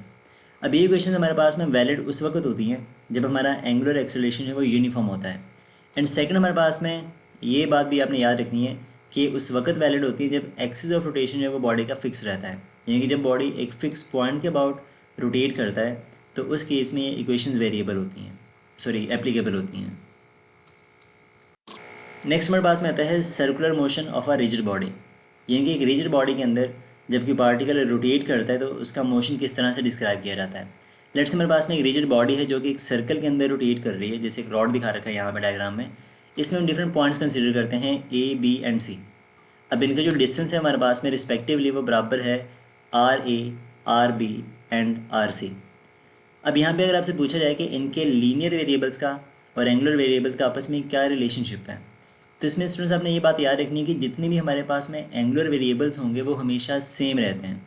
इनके एक rigid body के case में जितने भी points होते हैं उन सब के एंगुलर वेरिएबल्स हमेशा सेम होंगे, यानी कि उनका एंगुलर डिस्प्लेसमेंट, एंगुलर वेलोसिटी और एंगुलर एक्सेलरेशन ये हमेशा सेम होगा, कांस्टेंट होगा तमाम पार्टिकल्स का। जैसे पॉइंट ए का, बी का और सी का बात करो तो इन सब का एंगुलर डिस्प्लेसमेंट, एंगुलर वेलोसिटी और एंगुलर एक्सेलरेशन है ये हमेशा कांस्टेंट रहेगा। लेकिन जब हम बात करते हैं लीनियर वेरिएबल्स की, तो जो लीनियर या फिर टेंजेंशियल वेरिएबल्स होते हैं वो डायरेक्टली प्रोपोर्शनल होते हैं रेडियस ऑफ द सर्कल के। अगर आप डायग्राम से देखो तो हमारे पास में क्योंकि आर ए जो है वो कम है आर बी से और आर बी कम है आर सी से, तो हमारे पास में पॉइंट ए का जो लीनियर डिस्टेंस है वो कम होगा और पॉइंट सी का जो लीनियर डिस्टेंस है वो सबसे ज़्यादा होगा। इसी तरह से पॉइंट ए की जो एंगुलर लीनियर स्पीड है या फिर उसकी जो टेंजेंशियल स्पीड है वो कम होगी, और पॉइंट सी की जो स्पीड है वो सबसे ज़्यादा होगी क्योंकि उसका डिस्टेंस सबसे ज़्यादा है। इसी तरह से हमारे पास में जो लीनियर एक्सेलरेशन है पॉइंट ए का वो सबसे कम होगा और पॉइंट सी का जो एंगुलर एक्सेलरेशन है वो सबसे ज़्यादा होगा। तो ये इनका रिलेशनशिप है कि अगर हम बात करें एंगुलर वेरिएबल्स की रिजिड बॉडी के केस में तो वो हमेशा सेम होंगे हर पॉइंट के लिए, लेकिन जो उनके लीनियर या फिर टेंजेंशियल वेरिएबल्स हैं वो रेडियस के साथ चेंज होते हैं। जिसका रेडियस या जिसका distance from the axis of rotation सबसे ज़्यादा होगा उसका लीनियर फैक्टर भी उतना ज़्यादा होगा। स्टूडेंट्स अभी तक हमने जितनी भी डिस्कशन करी है उन तमाम टॉपिक्स के रिलेटेड अब हम कुछ पास पेपर्स के एमसीक्यूज डिस्कस करेंगे जो कि एमडीगैट में पूछे गए। तो सबसे पहला एमसीक्यू हमारे पास में है, if a body is rotating with uniform angular velocity then its torque is. अब यहाँ पे स्टूडेंट्स अगर हम बात करें टॉर्क की तो इसका जो रिलेशनशिप हमारे पास में है वो होता है torque is equals to I alpha. ये इसका एंगुलर फॉर्म का रिलेशनशिप है, torque is equals to I alpha. अब क्वेश्चन में क्योंकि हमें गिवन है कि हमारी जो वेलोसिटी है एंगुलर वेलोसिटी वो यूनिफॉर्म है। अब हम जानते हैं जब हमारी यूनिफॉर्म वेलोसिटी होती है तो उस केस में एंगुलर एक्सेलरेशन है वो ज़ीरो होता है। तो अगर हम एंगुलर एक्सेलरेशन को ज़ीरो पुट करेंगे तो हमारा जो टार्क है वो ज़ीरो बनेगा, यानी कि जब भी बॉडी यूनिफॉर्म एंगुलर मोशन में होता है तो उसका जो टार्क है वो हमेशा ज़ीरो के बराबर होता है। तो आपका जो अल्फ़ा ऑप्शन है यहाँ पे वो राइट ऑप्शन है। एमसीक्यू नंबर 2 हमारे पास में है, linear velocity or tangential velocity of any particle moving in a circular path of radius 2 metre with angular velocity of 8 radian per second will be. यानी कि अगर रेडियस 2 मीटर हो और एंगुलर वेलोसिटी यानी कि ओमेगा 8 रेडियन पर सेकंड हो तो उसकी लीनियर या फिर टेंजेंशियल वेलोसिटी कितनी होगी। अब यहाँ पे स्टूडेंट्स हम जानते हैं कि टेंजेंशियल वेलोसिटी बराबर होती है आर ओमेगा के। तो आर को आप ओमेगा यानी कि 2 को जब 8 से मल्टीप्लाई करवाओगे तो आंसर आएगा 16। तो हमारा जो अल्फ़ा ऑप्शन है यहाँ पर वो राइट ऑप्शन है। एमसीक्यू नंबर 3 है, what is the torque in a circular motion. Circular motion में जो टार्क है उसका फॉर्मूला क्या होता है। अब इसका स्टूडेंट्स फॉर्मूला हमने पहले एमसीक्यू में भी डिस्कस किया है, torque is equals to I alpha. अब यहाँ पे हमारे पास में जो आई है ना, ये कहलाता है मोमेंट ऑफ इनर्शिया, जो कि बराबर होता है एम आर स्क्वेयर के। और इसमें वैल्यूज़ को रिप्लेस करो तो ये बनेगा torque is equals to M R square alpha, यानी कि हमारे पास में जो चार्ली ऑप्शन है वो राइट ऑप्शन है। एमसीक्यू नंबर 4 है, A wheel of radius 1 meter covers an angular displacement of 180 degree. Its linear distance is। अब यहाँ पे हमें लीनियर डिस्टेंस बताना है। अब समझो जब इसको सॉल्व करो तो आप यहाँ पे जानते हो कि हमारे पास में एक सिंपल सा रिलेशनशिप होता है S is equals to R theta. अब यहाँ पे जो हमें एंगल गिवन है वो है 180 डिग्री। तो आपने ये बात याद रखनी है कि जब भी आप एंगुलर डिस्प्लेसमेंट की बात करोगे तो उसको हमेशा रेडियंस में यूज़ करना है। तो ये सबसे इंपॉर्टेंट पॉइंट है यहाँ पे। तो आप जानते हो कि 180 डिग्री बराबर होता है पाई रेडियंस के। तो आप इसको कन्वर्ट कर सकते हो अपना फॉर्मूला यूज़ करके भी, कि कोई भी वैल्यू आपके पास में अगर डिग्री में गिवन है तो आप उसको मल्टीप्लाई करवा दो पाई बाय 180 के साथ, तो आपका आंसर आ जाता है। तो 180 डिग्री क्योंकि पाई रेडियंस के बराबर है एंड हमारे पास में जो रेडियस है वो है 1 मीटर। तो फॉर्मूला यूज़ करोगे S is equals to R theta. अगर हम इसमें वैल्यू पुट करें तो बनेगा 1 इंटू पाई, और पाई को 1 से मल्टीप्लाई करोगे तो आंसर तो पाई आएगा आपका, और पाई की वैल्यू होती है 3.14 मीटर। तो यहाँ पे हमारे पास में जो अल्फ़ा ऑप्शन है वो राइट ऑप्शन बन जाएगा। एमसीक्यू नंबर 5 हमारे पास में है, a wheel starts rotating from rest with angular acceleration of 2 radian per second square till its angular speed becomes 6 radian per second, then angular displacement of the wheel will be equal to. तो हमें ये बताना है कि अगर एक wheel जो है वो रेस्ट से स्टार्ट करता है, एक्सेलरेशन गेन करता है 2 रेडियन पर सेकंड स्क्वायर का, और वेलोसिटी बन जाती है 6 रेडियन पर सेकंड, तो हमें उसका एंगुलर डिस्प्लेसमेंट बताना है। अब स्टूडेंट्स जब इसको सॉल्व करने जाओगे तब देखो पूरे इस एमसीक्यू के अंदर हमें कहीं पर भी टाइम का जिक्र नहीं किया उसने। आपको इनिशियल वेलोसिटी बता रखी है, फाइनल वेलोसिटी बता रखी है, डिस्प्लेसमेंट एंगुलर डिस्प्लेसमेंट आपसे पूछ रहा है, और एंगुलर एक्सेलरेशन आपको बता रखा है। यानी कि यहाँ पर हम ज़ाहिर बात है कॉर्नर की इक्वेशन यूज़ करेंगे। तो हमारे पास में जो थर्ड इक्वेशन ऑफ मोशन होती है फॉर एंगुलर मोशन, उसमें हमारे पास में टाइम का फैक्टर इन्वॉल्व नहीं है, तो हम उसको ईजिली यूज़ कर सकते हैं। तो अगर हम उस इक्वेशन को यूज़ करें तो वो होती है 2 alpha theta is equals to omega F square minus omega I square. इसमें वैल्यूज़ को पुट करो तो बनेगा 2 अल्फ़ा की वैल्यू 2 के बराबर है, थीटा हमें कैलकुलेट करना है, ओमेगा एफ क्योंकि 6 है तो बनेगा 6 का स्क्वायर, और माइनस 0 क्योंकि बॉडी रेस्ट से स्टार्ट हो रहा है इसलिए उसकी इनिशियल एंगुलर वेलोसिटी 0 हो जाएगी। अब 2/2 ये बनेगा 4 थीटा, और 6 का स्क्वायर हम जानते हैं 36 के बराबर होता है। अब थीटा निकालने के लिए 4 जब आप 36 से डिवाइड करोगे तो 36/4 आंसर आएगा 9 रेडियंस, यानी कि हमारा जो अल्फ़ा ऑप्शन है वो यहाँ पे राइट ऑप्शन है।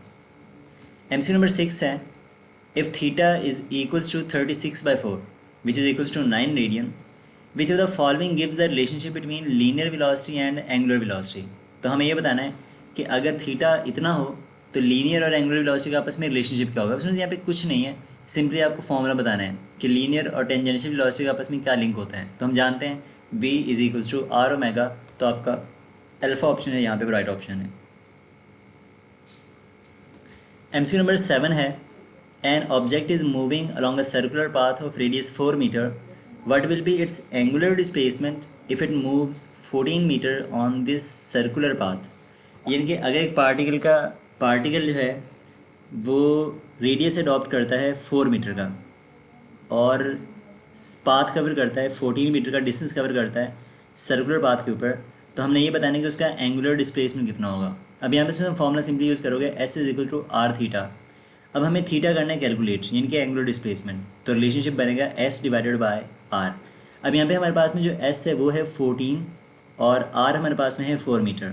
तो जब आप 14 को 4 से डिवाइड करोगे तो अप्रॉक्सीमेटली आपको जो आंसर आएगा वो बन जाएगा 3.5 मीटर, यानी रेडियंस, सॉरी, क्योंकि हमारे पास में जो इसका रेडियन यूनिट है वो रेडियंस होता है, तो बनेगा 3.5 रेडियंस। तो इसका जो चार्ली ऑप्शन है हमारे पास में वो राइट ऑप्शन है। एमसीक्यू नंबर 8 है, 1 रेडियन इज़ इक्वल्स टू।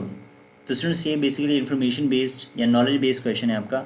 हम जानते हैं कि 1 रेडियन बराबर होता है 57.3 डिग्री के, जिसको ऑलरेडी हम अपने लेक्चर में डिस्कस कर चुके हैं। तो ये हमारा चार्ली ऑप्शन है वो राइट ऑप्शन है। एमसीक्यू नंबर 9 है, the number of revolutions in 3 pi radiance is given bye. अब सुनिए यहाँ पे ये बात हमने ऑलरेडी अपने लेक्चर में डिस्कस करी है कि जब भी कोई वैल्यू हमें रेडियंस में गिवन हो और उसको हमने कन्वर्ट करना है रेवोल्यूशंस के अंदर, तो आप सिंपली उसको 1/2 पाई से मल्टीप्लाई करवा सकते हो। अब ये कैसे करते हैं चलिए देखते हैं। तो हमारे पास में जब इसके सोल्यूशन में जाओ तो हम जानते हैं कि 1 रेवोल्यूशन बराबर होता है 2 पाई रेडियंस के। अगर हम बात करें 1 रेडियन की तो फॉर्मूला बनेगा 1/2 पाई रेवोल्यूशंस, 2 पाई दूसरी तरफ जाके डिवाइड हो जाएगा। अब यहाँ पे क्योंकि हम हमसे पूछ रहे हैं 3 पाई रेडियंस में कितने रेवोल्यूशन होते हैं, तो अब दोनों साइड पर इसको 3 पाई से करवा दो मल्टीप्लाई। तो जब आप 3 पाई से मल्टीप्लाई करवाओगे तो पाई के साथ पाई कैंसिल आउट हो जाएगा, तो आंसर आएगा 3/2 रेवोल्यूशंस। तो जो 3 पाई रेडियंस है वो 3/2 रेवोल्यूशन के बराबर होता है, यानी कि आपका जो चार्ली ऑप्शन है यहाँ पे वो राइट ऑप्शन है। एमसीक्यू नंबर 10 है, if a flywheel is rotating at 3 radians per second, the time it takes to complete 1 revolution is. अगर एक फ्लाई व्हील जो है वो 3 रेडियन पर सेकेंड की स्पीड से मूव कर रहा है तो एक रेवोल्यूशन कंप्लीट करने में उसको कितना टाइम लगेगा। अब सुनिए यहाँ पे दो बातें आपको बता रहे हैं, एक तो उसकी एंगुलर स्पीड है 3 रेडियन पर सेकेंड, और दूसरा उसका डिस्टेंस है एंगुलर डिस्टेंस जो कि 1 रेवोल्यूशन है। तो यहाँ पे हमारे पास में ओमेगा आ गया 3 और थीटा हमारे पास में बनेगा 1 रेवोल्यूशन जो कि बराबर होता है 2 पाई रेडियंस के। अगर हमने टाइम बताना है तो यहाँ से फॉर्मूला यूज़ करोगे, theta is equals to omega T, जो बेसिकली मेरे एंगुलर वेलोसिटी के फॉर्मूले से बना है। तो theta is equals to omega T. अगर हम इसमें टाइम निकालना चाहते हैं तो फॉर्मूला बन जाएगा T is equals to theta by omega. इसमें वैल्यूज़ को पुट करो तो बनेगा 2 पाई/3। अब हम जानते हैं पाई की वैल्यू होती है 3.14। अगर आप 3.14 को अप्रॉक्सीमेटली 3 सपोज कर लो तो ये 3 से 3 कट जाएगा और आंसर आ जाएगा 2, यानी कि हमारा जो आंसर है वो 2 से थोड़ा सा ज़्यादा आएगा, यानी कि 2.1 सेकेंड अप्रॉक्सीमेटली। तो आपका जो डेल्टा ऑप्शन है वो राइट ऑप्शन है। एमसीक्यू नंबर 11 है, which one of the following is the angular speed in radian per hour for daily rotation of our earth. तो ये बात में हम ऑलरेडी एमसीक्यू में डिस्कस कर चुके हैं कि हमारे पास में जो अपनी अर्थ की रोटेशन एंगुलर स्पीड है डेली रोटेशन की वो होती है पाई/12 रेडियंस पर आवर, क्योंकि हमारे पास में एक दिन के अंदर जो रेवोल्यूशन उसका होगा वो होता है 2 पाई रेडियंस के बराबर, और उसका जो टाइम पीरियड है वो है 24 आवर। तो 2 पाई को जब आप 24 से डिवाइड करवाओगे तो आंसर आएगा पाई/12 रेडियंस पर आवर। तो हमारा जो डेल्टा ऑप्शन है यहाँ पे वो राइट ऑप्शन है। स्टूडेंट्स, नेक्स्ट एंड सबसे इंपॉर्टेंट टॉपिक हमारे पास में है इस चैप्टर का सेंट्रीपिटल फोर्स। जब भी कोई बॉडी सर्कुलर पाथ में मूव करता है तो उसकी कोशिश होती है कि वो इस सर्कल को छोड़े और अलॉन्ग द टेंजेंट मूव कर जाए, लेकिन एक ऐसी फोर्स जो इसके इस टेंजेंशियल पाथ को या इसके इस स्ट्रेट पाथ को बेंड करती है सर्कल के अंदर, वो सेंट्रीपिटल फोर्स कहलाती है। अब सेंट्रीपिटल फोर्स को हम इस तरह से डिफाइन करते हैं, the force which compels the body to move in a circular path is called the centripetal force, यानी कि एक ऐसी फोर्स जो किसी भी बॉडी को सर्कुलर पाथ पर मूव करने में मजबूर करती है उसको सेंट्रीपिटल फोर्स का नाम दिया जाता है। मैथमेटिकली अगर हम बात करें तो बेसिकली फोर्स प्रोडक्ट होती है मैस एंड एक्सेलरेशन का, तो हम लिख सकते हैं FC is equals to MAC। अब AC यहाँ पे हमारे पास में होता है सेंट्रीपिटल एक्सेलरेशन जो कि सेंट्रीपिटल फोर्स की वजह से प्रोड्यूस होता है, और ये बराबर होता है V²/R के। अगर इसकी वैल्यू को यहाँ पे हम रिप्लेस करें तो सेंट्रीपिटल फोर्स का फॉर्मूला बनता है FC is equals to mv²/R। अब यहाँ पे हमारे पास में जो सेंट्रीपिटल फोर्स है वो 3 फैक्टर्स पर डिपेंड करती है, मैस के ऊपर, स्क्वायर ऑफ द वेलोसिटी के ऊपर and distance from the centre के ऊपर, यानी कि रेडियस के ऊपर। अगर आप मैस को डबल करोगे तो सेंट्रीपिटल फोर्स डबल हो जाएगी। अगर आप वेलोसिटी को डबल करोगे तो सेंट्रीपिटल फोर्स जो है वो 4 टाइम इंक्रीज़ करेगी, क्योंकि यहाँ पे वेलोसिटी का स्क्वायर है। और अगर आप सर्कल के रेडियस को डबल करोगे तो सेंट्रीपिटल फोर्स जो है वो पहले से हाफ हो जाएगी, क्योंकि हमारे पास में रेडियस के साथ उसका इन्वर्स लिंक है। अगर हम लिखते हैं इस फॉर्मूले को वेक्टर फॉर्म के अंदर, तो इसकी जो वेक्टर फॉर्म हमारे पास में है वो बनती है FC vector is equals to mv²/R into -R hat. अब यहाँ पे हमारे पास में जो R हैट है बेसिकली वो हमें बताएगा direction of the centripetal force जो कि opposite to the R vector होती है। और अब डायग्राम में देखो तो हमारी जो सेंट्रीपिटल फोर्स है ना, इसकी डायरेक्शन हमेशा towards the centre of the circle होती है, यानी कि ये सेंटर सीकिंग फोर्स होती है। लेकिन जो हमारा रेडियस वेक्टर है वो हमेशा अवे फ्रॉम द सेंटर होता है। अब इन दोनों की डायरेक्शन क्योंकि एक दूसरे के अपोजिट है, इसलिए यहाँ पे आप नेगेटिव साइन का यूज़ करते हो। एंड सेंट्रीपिटल फोर्स की वजह से जो एक्सेलरेशन प्रोड्यूस होता है, सेंट्रीपिटल एक्सेलरेशन, वो भी हमेशा towards the centre of circle ही रहता है, तो उसकी जो डायरेक्शन है वो भी टुवर्ड्स द सेंटर होती है। नेक्स्ट हमारे पास में आती हैं कुछ इंपॉर्टेंट एग्जांपल्स जो कि हम सेंट्रीपिटल फोर्स के बारे में डिस्कस करेंगे। सबसे पहला हमारे पास में आता है it is due to the frictional forces. तो जब भी कि बॉडी एक रोड पर मूव करती है तो फ्रिक्शन जो है वो हमें सेंट्रीपिटल फोर्स प्रोवाइड करती है, जिसकी वजह से हम ईजिली टर्न ले सकते हैं। नेक्स्ट हमारे पास में आता है टेंशन इन द स्ट्रिंग। तो जब भी आप किसी स्टोन को या किसी बॉडी को एक रस्सी से बांध के सर्कल के अंदर घुमाते हो तो उसको सेंट्रीफ्यूगल फोर्स कौन प्रोवाइड करेगा, तो वो होती है tension in the string. And next हमारे पास में आता है इलेक्ट्रोस्टैटिक फोर्सेस। जबकि इलेक्ट्रॉन न्यूक्लियस के अराउंड रिवॉल्व करता है, तो उसको रिवॉल्व करने के लिए भी सेंट्रीपिटल फोर्स की रिक्वायरमेंट होती है। तो यहाँ पे जो सेंट्रीपिटल फोर्स है वो बेसिकली हमारे पास में आती है due to the electrostatic force between nucleus and the electrons. इसी तरह से जब आप बात करते हो कि अर्थ जो है वो सूर्य के गिर्द रिवॉल्व कर रही है, तो अर्थ को सेंट्रीपिटल फोर्स मिलती है due to the gravitational force. तो इस तरह से जबकि प्लैनेट अर्थ के अराउंड रिवॉल्व करता है, तो प्लैनेट्स को जो सेंट्रीपिटल फोर्स, सेटेलाइट्स को जो सेंट्रीपिटल फोर्स मिलती है वो अर्थ की ग्रेविटेशनल फोर्स की वजह से होती है। तो इस तरह से आपसे डिफरेंट एमसीक्यू पूछे जाते हैं as an example of the centripetal force. Next हमारे पास में कुछ इंपॉर्टेंट रिजल्ट्स हैं जो कि हम सेंट्रीपिटल फोर्स के बारे में डिस्कस करते हैं इसके मैथमेटिकल फार्मूलाज के। सबसे पहले अगर हम डिस्कस करें इन टर्म्स ऑफ एंगुलर वेलोसिटी, तो हम जानते हैं सेंट्रीपिटल फोर्स का फॉर्मूला जो भी हमने डिस्कस किया है वो है Fc is equals to mv² divided by r, और v हम जानते हैं r ओमेगा के बराबर होता है। अगर आप वहाँ पे r ओमेगा की वैल्यू को रिप्लेस करोगे तो सेंट्रीपिटल फोर्स का फॉर्मूला बनेगा Fc is equals to mr omega square. अब यहाँ पे हमारे पास में जो ओमेगा है ये कहलाता है angular velocity of the particle. अब जब हमारे पास में बॉडी की लीनियर वेलोसिटी कांस्टेंट होती है, तो सेंट्रीपिटल फोर्स का आर के साथ इन्वर्स रिलेशनशिप है जो कि हम ऑलरेडी डिस्कस कर चुके हैं पिछली स्लाइड के अंदर। लेकिन जब हमारे पास में पार्टिकल की एंगुलर वेलोसिटी कांस्टेंट होती है, तो सेंट्रीपिटल फोर्स का रेडियस के साथ में डायरेक्ट लिंक होता है। अब यहाँ पे अगर आप रेडियस को डबल करोगे तो सेंट्रीपिटल फोर्स जो है वो पहले से डबल हो जाएगी, लेकिन पहले केस में रेडियस को डबल करने से जो सेंट्रीपिटल फोर्स है वो हाफ होती है। नेक्स्ट हमारे पास में आता है इन टर्म्स ऑफ फ्रीक्वेंसी। अब यहाँ पे इसमें सब देखो तो हमने ओमेगा की बात करी थी इस एंगुलर वेलोसिटी के टॉपिक में, तो हमने वहाँ पे डिस्कस किया था कि ओमेगा फर्दर इक्वल होता है 2πf के। अगर यहाँ पे आप 2πf को रिप्लेस करोगे तो ये फॉर्मूला बनेगा Fc is equals to 4π² mr/f²। अगर यहाँ पे हम बात करें टाइम पीरियड की, तो हम जानते हैं frequency is the reciprocal of time period. तो अब इसी फॉर्मूले में अगर f को 1/t से रिप्लेस करो तो फॉर्मूला बनेगा Fc is equals to 4π² mr divided by t²। Next हमारे पास में आता है इन टर्म्स ऑफ मोमेंटम। अब इसमें देखो बेसिक फॉर्मूला हमारे पास में क्या है mv²/r। अगर आप इस फॉर्मूले को m से मल्टीप्लाई भी करवा दो और m से डिवाइड भी कर दो, तो न्यूमरेटर में हमारे पास में बनेगा m²v², जिसको आप mv² लिख सकते हो। अब हम जानते हैं mv तो मोमेंटम होता है, तो फॉर्मूला बनेगा p² divided by mr in terms of momentum. जब हमारे पास में मोमेंटम कांस्टेंट होगा तो सेंट्रीपिटल फोर्स का मैस और रेडियस के साथ में इन्वर्स रिलेशनशिप है। जब हमारे पास में मैस और रेडियस कांस्टेंट होगा तो सेंट्रीपिटल फोर्स का मोमेंटम के स्क्वायर से डायरेक्ट रिलेशनशिप है। तो ये बात आप यहाँ पे नोट करिएगा। नेक्स्ट हमारे पास में आता है इन टर्म्स ऑफ काइनेटिक एनर्जी। तो अब देखो यहाँ पे सेंट्रीपिटल फोर्स का बेसिक फॉर्मूला हमारे पास में क्या था, Fc is equals to mv²/r। अब हमें काइनेटिक फॉर्मूले में डिनोमिनेटर में 2 चाहिए, तो आप इसको 2 से मल्टीप्लाई करवा दो, 2 से डिवाइड भी कर दो, तो बनेगा mv²/2। ये तो हो गया काइनेटिक एनर्जी। डिनोमिनेटर में r वैसे का वैसा, और जो न्यूमरेटर में हम 2 से मल्टीप्लाई करवा रहे हैं वो भी साथ में आ जाएगा। तो in terms of kinetic energy हमारा सेंट्रीपिटल फोर्स का फॉर्मूला बनेगा 2 times of kinetic energy divided by radius of the circle. तो ये हमारे पास में डिफरेंट रिलेशनशिप्स हैं सेंट्रीपिटल फोर्स के जो हम यूज़ करते हैं यहाँ पे अपने गिवन क्वेश्चंस के अकॉर्डिंग। अब सुन, अगर हम बात करें सेंट्रीपिटल फोर्स की, तो देखो सेंट्रीपिटल फोर्स की डायरेक्शन होती है हमेशा towards the centre of the circle, लेकिन जो टेंजेंशियल वेलोसिटी है वो होती है अलॉन्ग द टेंजेंट। इसी तरह से हमारे पास में जिसका टेंजेंशियल डिस्टेंस होगा, जिसको हम लीनियर डिस्प्लेसमेंट कहते हैं, वो भी हमेशा अलॉन्ग द टेंजेंट होता है, क्योंकि जो डायरेक्शन लीनियर वेलोसिटी की होती है वही डायरेक्शन हमारे पास में लीनियर डिस्प्लेसमेंट की भी होती है। तो यहाँ पे हमारे पास में इन दोनों के दरमियान जो एंगल बनेगा सेंट्रीपिटल फोर्स और डिस्प्लेसमेंट या वेलोसिटी के बीच में, वो बनेगा 90 डिग्री। अगर हम यहाँ पे बात करें वर्क डन की, तो हम जानते हैं वर्क डन का फॉर्मूला होता है FD cos ऑफ थीटा, और cos ऑफ 90 होता है 0 डिग्री।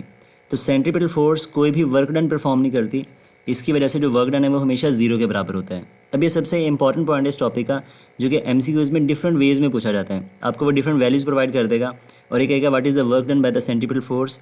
तो सेंट्रीपिटल फोर्स कोई भी वर्क परफॉर्म नहीं करती, वो हमेशा 0 के बराबर होता है। नेक्स्ट है कि अगर बॉडी वर्क परफॉर्म नहीं करती, तो बाय वर्क एनर्जी प्रिंसिपल हम जानते हैं work done is equal to change of kinetic energy.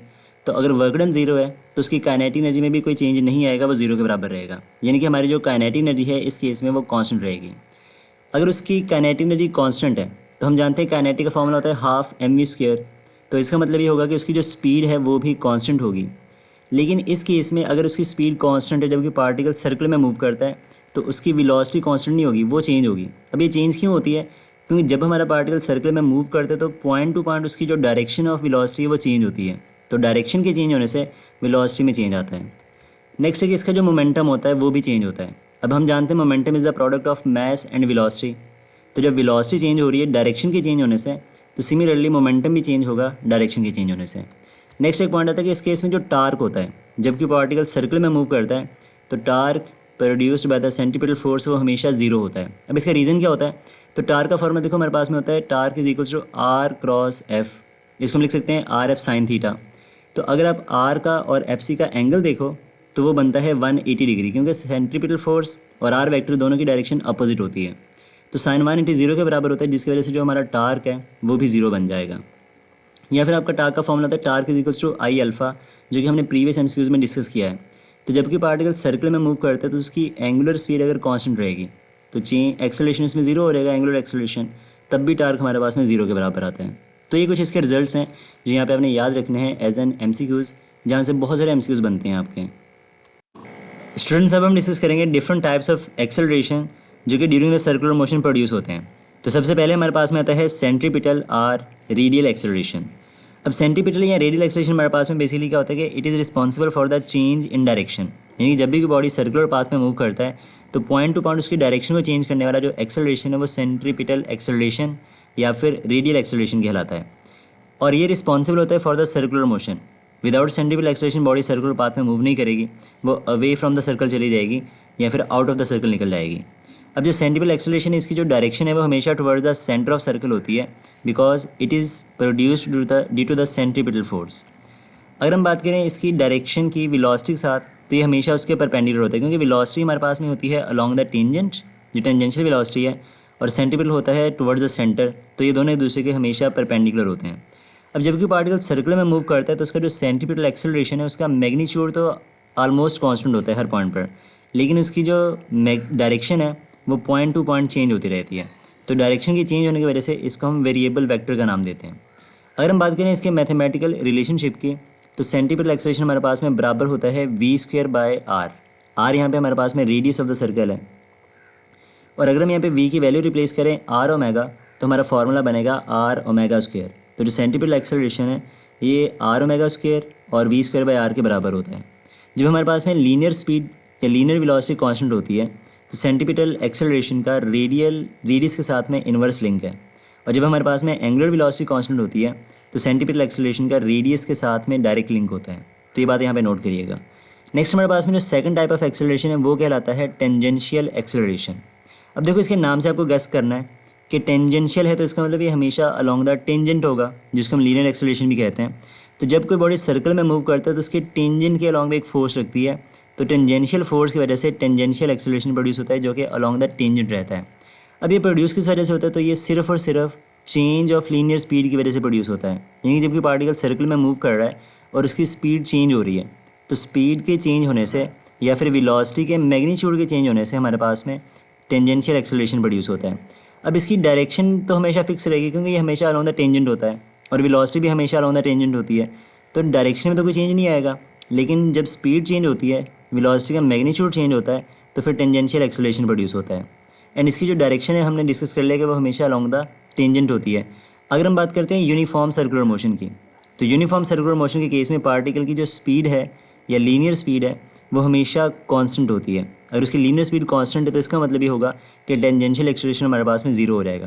लेकिन जब हम बात करते हैं नॉन यूनिफॉर्म सर्कुलर मोशन की, तो नॉन यूनिफॉर्म सर्कुलर मोशन के केस में उसकी स्पीड चेंज होती है, उस केस में जो टेंजेंशियल एक्सेलरेशन है वो जीरो के बराबर नहीं होता, क्योंकि उसका मैग्नीट्यूड चेंज होने से स्पीड का टेंजेंशियल एक्सेलरेशन प्रोड्यूस होता है। अगर हम बात करें इसके नेचर की, तो ये बेसिकली हमारे पास में एक वेरिएबल वेक्टर है, क्योंकि स्पीड के चेंज होने से प्रोड्यूस हो रहा है तो इसका मैग्नीट्यूड ऑटोमेटिकली चेंज होता रहेगा, तो इसलिए इसको वेरिएबल वेक्टर का नाम देते हैं। नेक्स्ट हमारे पास में आता है कि अगर वेलोसिटी का मैग्नीट्यूड इंक्रीज़ हो रहा है तो टेंजेंशियल एक्सेलरेशन और वेलोसिटी हमेशा एक दूसरे के पैरेलल होते हैं, सेम डायरेक्शन में होते हैं। और अगर हमारे पास में जो स्पीड है वो डिक्रीज़ कर रही हो तो उस केस में स्पीड और टेंजेंशियल एक्सेलरेशन एक दूसरे के हमेशा अपोजिट होते हैं।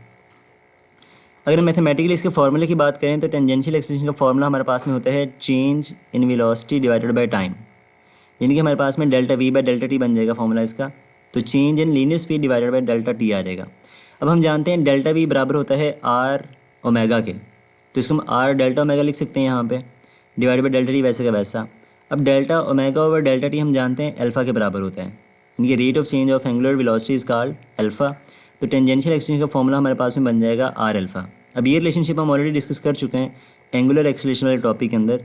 तो वहाँ पे हमने रिलेशनशिप देखा था between tangential and angular acceleration, वो भी हमारे पास में a t is equals to are alpha ही बना था।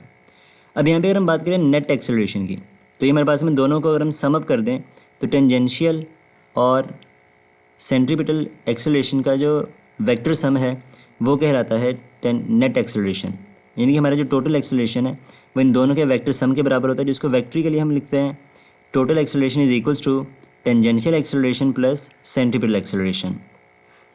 अब यहाँ पे सुनिए सर, इसमें वैल्यूज पुट करें टेंजेंशियल एक्सेलरेशन की और सेंट्रीपिटल एक्सेलरेशन की, तो ये फॉर्मूला बनेगा हमारे पास में total acceleration is equals to are alpha R hat minus R omega square R hat. अब यहाँ पे आर अल्फ़ा के साथ में जो आर हैट आ रहा है ये यूनिट वेक्टर है जो कि टेंजेंशियल एक्सेलरेशन की डायरेक्शन बताएगा, और ये हमेशा रेडियस के परपेंडिकुलर होता है। लेकिन जब हम बात करते हैं सेंट्रीपिटल एक्सेलरेशन की, तो वो हमेशा रेडियस के अपोजिट डायरेक्शन में है। रेडियस होता है अवे फ्रॉम द सेंटर और सेंट्रीपिटल एक्सेलरेशन है टुवर्ड्स द सेंटर, तो इसलिए यहाँ पे माइनस यूज़ करेंगे क्योंकि इसकी डायरेक्शन उसकी अपोजिट है। अगर हम इसका मैग्नीट्यूड निकालना चाहते हैं तो मैग्नीट्यूड निकालने का सिंपल सा हमारे पास में फॉर्मूला होता है total acceleration is equal to square करना है, सम करना है, स्क्वायर रूट करना है। तो टेंजेंशियल एक्सेलरेशन का स्क्वायर प्लस सेंटीपिटल एक्सेलरेशन का स्क्वायर और होल का आप स्क्वायर रूट कर दोगे तो आपके पास में इसका मैग्नीट्यूड आ जाएगा। तो ये सारी इन्फॉर्मेशन एक बार इसको डिटेल से देख लीजिएगा। अगर इसी पॉइंट में कोई कन्फ्यूजन हो, कोई पॉइंट क्लियर ना हुआ हो तो हमसे डिस्कस कर लीजिएगा। नेक्स्ट हमारे पास में आता है सेंट्रीफ्यूगल फोर्स का टॉपिक। अब स्टूडेंट्स अगर हम बात करें सेंट्रीपिटल फोर्स की, तो ये हमेशा towards the centre of circle होती है, लेकिन इसके रिएक्शन में एक ऐसी फोर्स प्रोड्यूस होती है जो कि अवे फ्रॉम द सेंटर होती है। तो वो फोर्स जो कि अवे फ्रॉम द सेंटर होती है as a reaction of centripetal force, इसको नाम दिया जाता है सेंट्रीफ्यूगल फोर्स का। तो centripetal reaction force is also known as the centrifugal force. अगर हम बात करें इसको मैथमेटिकल फॉर्म में लिखने की, तो हम कह सकते हैं centrifugal force is equals to negative of the centripetal force, because जो नेगेटिव साइन है वो इंडिकेट करता है डायरेक्शन ऑफ द फोर्सेस को। तो दोनों फोर्सेस की जो डायरेक्शन है वो एक दूसरे के अपोजिट है, तो इसलिए यहाँ पे नेगेटिव साइन यूज़ किया जाता है। अगर इसकी डायरेक्शन की बात करें तो ये हमेशा रेडियली आउटवर्ड होती है, लेकिन जो सेंट्रीपिटल फोर्स है वो हमेशा रेडियली इनवर्ड होती है। अगर हम बात करें इसके मैग्नीट्यूड की, तो इसका फॉर्मूला हमारे पास में होता है F C is equals to M V square by R, जो कि फर्दर इक्वल होता है एम आर ओमेगा स्क्वायर, यानी कि इसका जो मैग्नीट्यूड है वो सेंट्रीपिटल फोर्स के बराबर होता है, लेकिन इन दोनों की डायरेक्शन एक दूसरे के अपोजिट होती है। नेक्स्ट हमारे पास में आता है इसको वेक्टर फॉर्म में आपने लिखना, तो कैसे लिखोगे? तो इसकी वेक्टर फॉर्म होती है F G vector is equals to M V square over R into R hat. अब यहाँ पे सुन, जो आर हैट इसके साथ हम माइनस का साइन यूज़ नहीं करेंगे, लेकिन जब हम बात करते हैं सेंट्रीपिटल फोर्स की तो वहाँ पर हम नेगेटिव साइन यूज़ करते हैं। अब इसका रीज़न ये है कि जो सेंट्रीपिटल फोर्स है वो तो रेडियस वेक्टर के अपोजिट होती है, इसलिए उसके साथ नेगेटिव साइन यूज़ करते हैं। लेकिन जो सेंट्रीफ्यूगल फोर्स है वो अलोंग द रेडियस है, वो भी आउटवर्ड होती है, और जो रेडियस वेक्टर है वो भी आउटवर्ड होता है, अवे फ्रॉम द सेंटर होता है। तो दोनों की डायरेक्शन सेम है, इसलिए यहाँ पे इसको प्लस में यूज़ करेंगे। अगर हम बात करें इनकी नेचर की, तो ये यहाँ पे जो आर है वो हमारे पास में होता है यूनिट वेक्टर जो कि along the radius of circle होता है। और जो सेंट्रीपिटल फोर्स है या फिर सेंट्रीफ्यूगल फोर्स है, अगर इनकी डायरेक्शन अपोजिट, हमें लगेगा ये कैंसिल आउट कर देंगे, लेकिन ये कभी एक दूसरे को कैंसिल आउट नहीं करते क्योंकि एक दूसरे को बैलेंस नहीं करते।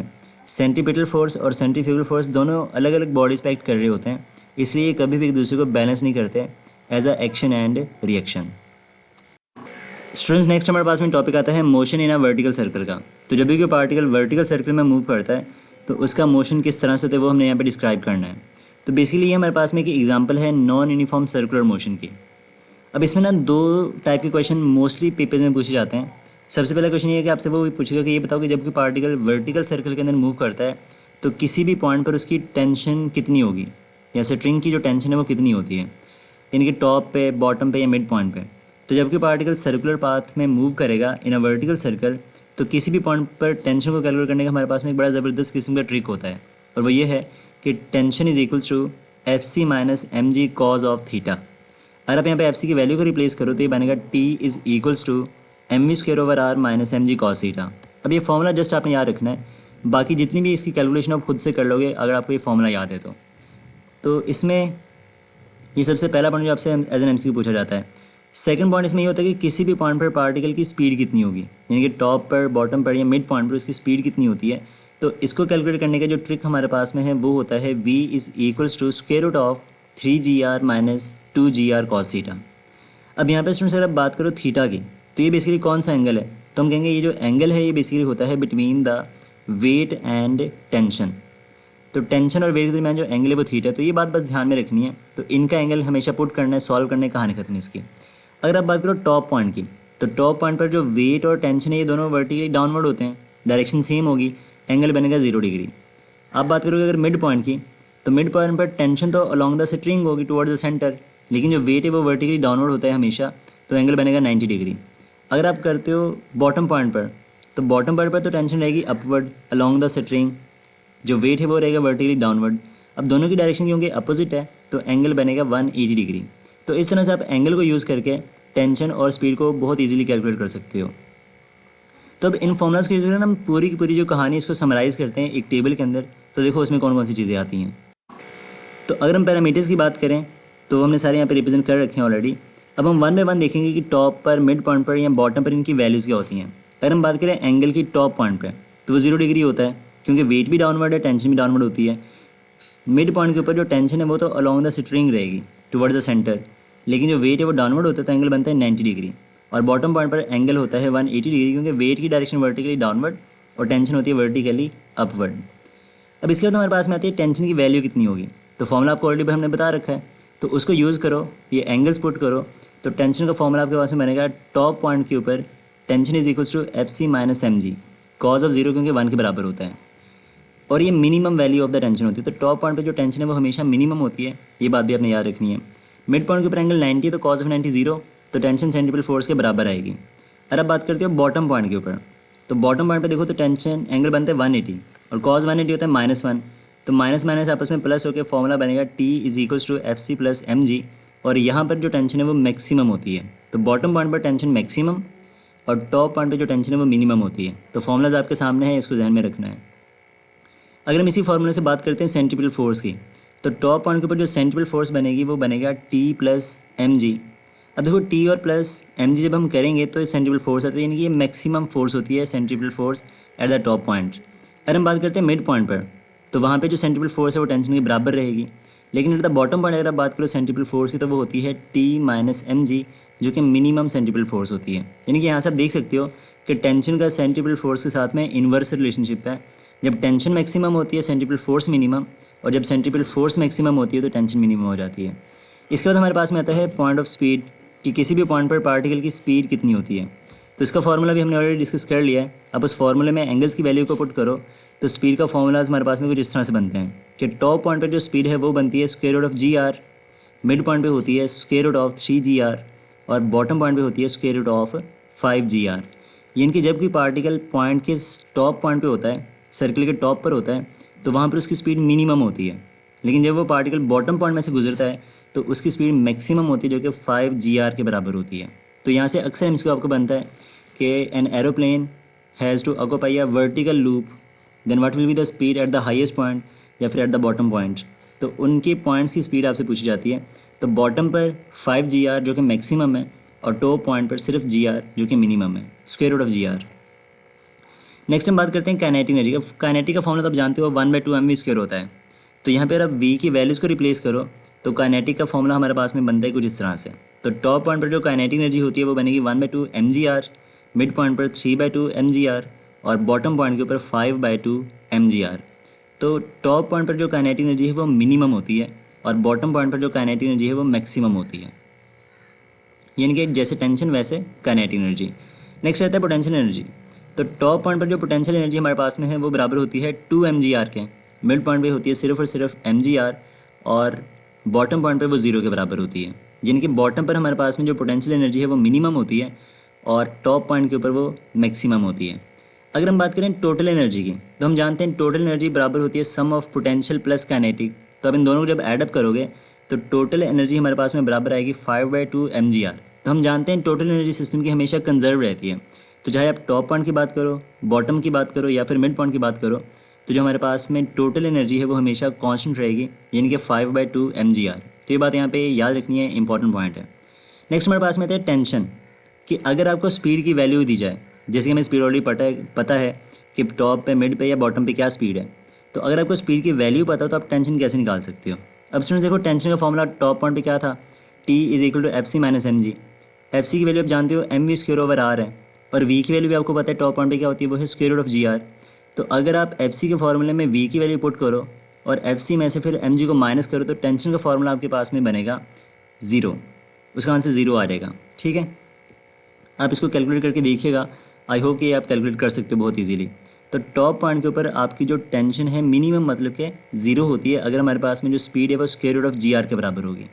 इसी तरह से अगर आप वी की वैल्यू पुट करो सेंट्रीपिटल फोर्स के फॉर्मूले में और फिर उसको वेट में से माइनस कर लो, तो हमारे पास में जो सेंट्रीपिटल फोर्स का फॉर्मूला बनेगा, सो जो आपके पास में टेंशन आएगी उस केस के अंदर वो 3 mg के बराबर आएगी, क्योंकि हमारे पास में मिड पॉइंट पर जो टेंशन है वो सेंट्रीपिटल फोर्स के अप्रॉक्सीमेटली बराबर है। तो जब आप सेंट्रीपिटल फोर्स के फॉर्मूले में v की जगह पर 3 जी आर स्क्वायर रूट पुट करोगे तो फार्मूला 3 mg बन जाएगा। लेकिन जब हम बात करते हैं बॉटम पॉइंट की, तो बॉटम पॉइंट पर अब देखो टेंशन बराबर होती है F C plus M G के। तो आप एफ सी के फॉर्मूले में v को रिप्लेस करो और उसको mg में जब आप एडअप करोगे तो आंसर आएगा 6 mg। तो ये हमारे पास में वैल्यूज़ एंड टेंशन की जब हमें स्पीड की वैल्यू पता होती है, तो बॉटम पॉइंट पर मैक्सिमम टेंशन यानी कि 6 mg, मिड पॉइंट पर 3 mg और टॉप पॉइंट पर 0 यानी कि मिनिमम होती है। तो ये स्टूडेंट्स रिजल्ट्स हैं जिनको आपने यहाँ पे अच्छे से कैरी करना है। अगर किसी पॉइंट में कोई कन्फ्यूजन हो, कोई पॉइंट क्लियर ना हुआ हो, तो उसको कमेंट सेक्शन में मेंशन कर दीजिएगा, हम उसको आपको उनके रिप्लाई ज़रूर करेंगे उसका इंशाल्लाह। नेक्स्ट हमारे पास में आता है कि कुछ इंपॉर्टेंट पॉइंट्स हैं जो यहाँ पे हमने रिमेंबर करने हैं इन तमाम समराइज रिजल्ट्स के फॉर्म में। अगर हम बात करें डिफरेंस ऑफ द टेंशन की, कि टॉप पे बॉटम पे मिड पॉइंट पे उनका डिफरेंस कितना होता है, तो tension at the bottom minus tension eight the top, तो बॉटम और टॉप का जो डिफरेंस है वो 6 mg के बराबर होता है। क्योंकि बॉटम पर देखो तो 6 mg और टॉप पर 0 था, तो 6 माइनस 0 6 mg आएगा। अगर हम बात करें बॉटम और मिड पॉइंट की, तो बॉटम पर तो 6 mg है लेकिन मिड पॉइंट पर 3 mg, तो 6 माइनस 3 आंसर आएगा 3 mg। अगर हम बात करें मिड और टॉप पॉइंट की, तो मिड पर होती है 3 mg और टॉप पर होती है 0, तो 3 माइनस 0 आंसर आएगा 3 mg।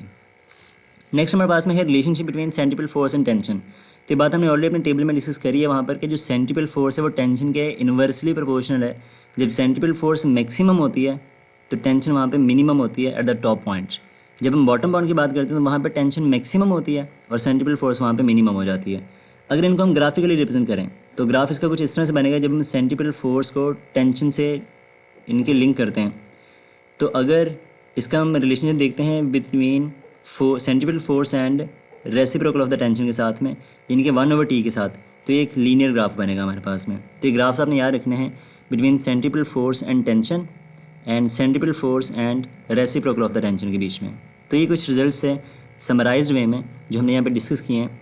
तो अगर आपको किसी पॉइंट में कोई कन्फ्यूजन हो तो उसको आप हाईलाइट ज़रूर करिएगा। नेक्स्ट हमारे पास में कुछ इंपॉर्टेंट MCQs हैं जो हम इन टॉपिक के रिलेटेड डिस्कस करेंगे पास पेपर्स के MD। तो सबसे पहला MCQ हमारे पास में है, अ body is moving in a circle with a constant speed with radius of circle is r and time period t, the centripetal acceleration is given bye. अब स्टूडेंट्स हम जानते हैं सेंट्रीपिटल एक्सेलरेशन का फॉर्मूला हमारे पास में होता है r ओमेगा स्क्वायर। अब यहाँ पे अगर आप ओमेगा की वैल्यू पुट करो इन टर्म्स ऑफ टाइम पीरियड तो वो होती है 2π/t, और जब इसको हम सॉल्व करेंगे तो आंसर आएगा 4π² r divided by t square, यानी कि हमारे पास में हमारा जो बीटा ऑप्शन है वो राइट ऑप्शन है। नेक्स्ट टाइम हमारे पास में आता है, a helicopter of weight w ascending with zero acceleration. जो हेलीकॉप्टर है वो जीरो एक्सेलरेशन से मूव कर रहा है, यानी कि इसकी स्पीड कांस्टेंट है। The upward force on it is given by, तो हमें ये बताना कि इसको अपवर्ड फोर्स कितनी लगेगी। अब इसमें बेसिकली कॉमन सेंस का क्वेश्चन, आप देखो यहाँ पे उसका एक्सेलरेशन तो जीरो है, नॉन एक्सेलरेटिंग है, कांस्टेंट स्पीड से मूव कर रहा है। तो अगर हम वेट की बात करें तो वो हमेशा डाउनवर्ड होता है, तो जितना उसका वेट होगा डाउनवर्ड डायरेक्शन में उतना ही उसके ऊपर अपवर्ड फोर्स लगेगा, ताकि उसका जो नेट एक्सेलरेशन है वो जीरो हो सके, क्योंकि नेट फोर्स उसके ऊपर जीरो हो जाएगी उस टाइम। तो हमारे पास में जब नेट फोर्स जीरो होगी तो जो उसके अपवर्ड फोर्स है वो उसके वेट के बराबर होनी चाहिए, कि हमारा चार्ली ऑप्शन ठीक होना चाहिए। अब इसको सॉल्व कैसे करेंगे वो देखो ज़रा, यानी कि हमारा जो हेलीकॉप्टर देखो वो ग्रीन कलर से दिखा रखा है वैसे बेसिकली, तो वेट इसका डाउनवर्ड है और फोर्स लग रही है अपवर्ड डायरेक्शन में। तो अगर आप यहाँ पे बात करो नेट फोर्स की, तो दोनों फोर्सेस क्योंकि डायरेक्शन में अपोजिट हैं, तो नेट फोर्स बराबर आएगी F माइनस W, क्योंकि अभी ये अपवर्ड जा रहा है तो इसलिए इसकी फोर्स अपवर्ड वाली ज़्यादा होगी, तो उसको वेट में से माइनस कर लो। अब हम जानते हैं नेट फोर्स बराबर होती है MA के, अपवर्ड फोर्स F है, और W बराबर होता है mg के, फिलहाल इसको W लिखा है यहाँ पे। तो अब देखो A हमारे पास में 0 है, तो अगर उसका एक्सेलरेशन जीरो है जो कि हमें क्वेश्चन में गिवन है, तो जीरो इज इक्वल टू बनेगा एफ माइनस डब्ल्यू। आप डब्ल्यू को दूसरी तरफ शिफ्ट करो तो बनेगा F is equal to W, जो कि हमारा आंसर है, यानी कि जो आपका चार्ली ऑप्शन है वो राइट ऑप्शन है। तो आप इसको ऐसे प्रॉपर्ली सॉल्व भी कर सकते हो और लॉजिक भी यूज़ कर सकते हो, क्योंकि एक्सेलरेशन जीरो, तो उस केस में उसके ऊपर लगने वाली नेट फोर्स जीरो होगी, जिसकी वजह से उसकी अपवर्ड और डाउनवर्ड फोर्स यानी कि वेट बराबर होंगे आपस में। एमसीक्यू नंबर 14 है, when angular speed of a body is double the centripetal acceleration becomes. जब हम एंगुलर स्पीड को डबल करेंगे तो सेंट्रीपिटल एक्सेलरेशन में क्या फ़र्क पड़ेगा। अब देखो यहाँ पे हमने राइट साइड पे लेफ्ट साइड में एक एमसीक्यू डिस्कस किया है अभी, एमसीक्यू नंबर 12। इसमें सेंट्रीपिटल एक्सेलरेशन का फॉर्मूला होता है a c is equals to are omega square, यानी कि जब हम ओमेगा को डबल करेंगे तो 2 का स्क्वायर बनेगा 4, तो हमारा जो सेंट्रीपिटल एक्सेलरेशन है वो 4 टाइम इंक्रीज़ करेगा, यानी कि आपको जो सी ऑप्शन है यहाँ पे वो राइट ऑप्शन है। नेक्स्ट एमसीक्यू हमारे पास में है, अ cyclist moving on a circular track skids because. अगर एक साइक्लिस्ट सर्कुलर ट्रैक पे मूव कर रहे हैं तो वो फिसलता क्यों है वहाँ से, उसका रीज़न क्या होता है। तो सुन, जब हम किसी सर्कुलर पाथ को फॉलो करते हैं ना, तो वहाँ पे हमें सेंट्रीपिटल फोर्स चाहिए होती है, जो कि हमें फ्रिक्शनल फोर्स की वजह से मिलती है। तो वो maximum value of the friction जो कि हमें सेंट्रीपिटल फोर्स प्रोवाइड करती है, उसको लिमिटिंग फ्रिक्शन कहते हैं। अगर लिमिटिंग फ्रिक्शन हमारे पास में कम होगी सेंट्रीपिटल फोर्स से, तो आप फिसल जाओगे, आप स्टे नहीं कर पाओगे वहाँ पे। और अगर हमारी जो लिमिटिंग फ्रिक्शन है वो सेंट्रीपिटल फोर्स की वैल्यू के बराबर है या उससे ज़्यादा है, तो आप इजीली सर्कुलर ट्रैक को फॉलो कर सकते हो। तो अगर आप इसके ऑप्शंस को देखो तो कहते हैं पहला ऑप्शन है the limiting friction is less than the required centripetal force, तो ये इसका राइट ऑप्शन बनेगा, क्योंकि जब लिमिटिंग फ्रिक्शन कम होती है तो हमें नेसेसरी सेंट्रीपिटल फोर्स नहीं मिलती और आप वहाँ से स्किड कर जाते हो। तो इस क्वेश्चन का जो अल्फा ऑप्शन है बेसिकली वो इसका राइट ऑप्शन है। नेक्स्ट एमसीक्यू हमारे पास में आता है, the centripetal force in terms of angular velocity is given by. तो in terms of angular velocity हमने रिलेशनशिप इसका ऑलरेडी डिस्कस कर लिया है कि सेंट्रीपिटल फोर्स बराबर होती है F C is equals to M r omega square, तो इसका अल्फा ऑप्शन बन जाएगा। एमसीक्यू नंबर 17 है, a fighter plane is moving in a vertical circle of radius R, its minimum velocity at the highest point of the vertical circle will B.